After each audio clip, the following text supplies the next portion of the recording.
మహిళా head constable పై SI అత్యాచారం. జిల్లా కాళేశ్వరం పోలీస్ క్వార్టర్స్ లో ఎస్ఐ భవానీ సేన్ గౌడ్ దారుణం. తుపాకీతో బెదిరించి లైంగిక దాడి. ఘటనపై సీఎం రేవంత్ సీరియస్. సర్వీస్ నుంచి భవానీ సేన్ తొలగింపు. గతంలోనూ ఓ యువతికి ఎస్ఐ వేధింపులు. నెల రోజులుగా ఎస్ఐ లైంగిక వేధింపులు. 16న అర్ధరాత్రి కిటికీలోంచి దూకి ఆమె ఇంట్లోకి చొరబాటు. తుపాకీతో బెదిరించి అత్యాచారం. ఎస్పీకి బాధితురాలు ఫిర్యాదు. ఆరోపణలు నిగ్గు తేల్చిన విచారణ బృందం. ఘటనపై సీఎం రేవంత్ సీరియస్.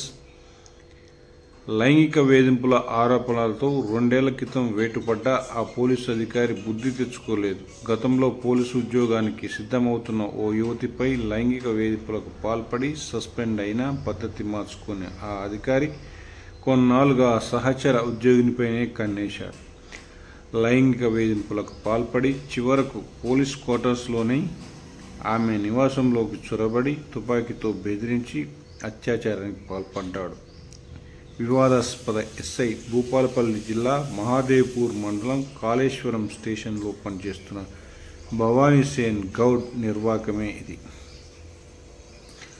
బాధితురాలు ఫిర్యాదు చేయడంతో అయ్యగారి దుశ్చేష్టలన్నీ విచారణలో తేలాయి. తీవ్రంగా పరిగణించిన రాష్ట్ర ప్రభుత్వం అతడిని సర్వీసు నుంచి తొలగిస్తూ ఉత్తర్వులు జారీ చేసింది.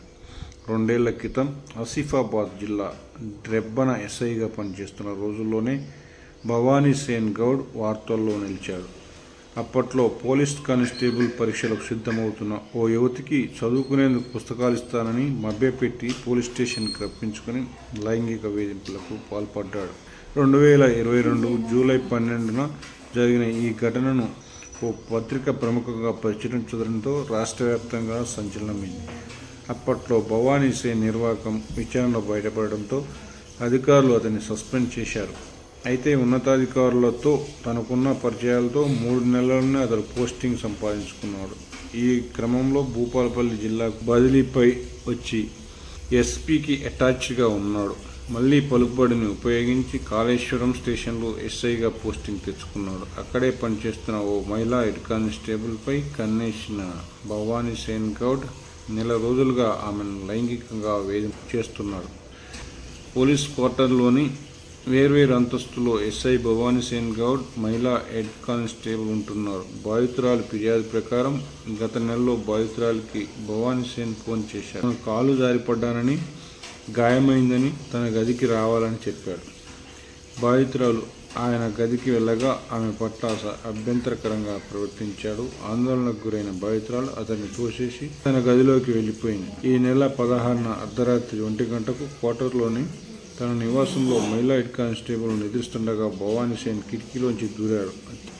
అత్యాచారానికి ప్రయత్నించగా ఆమె ప్రతిఘటించడంతో తన దగ్గర ఉన్న తుపాకీని గురిపెట్టి అత్యాచారానికి పాల్పడ్డాడు. తర్వాత ఇంట్లో నుంచి వెళ్తూ విషయం బయటకు చెప్తే తీవ్ర పరిణామాలుంటాయని గట్టిగా హెచ్చరించాడు.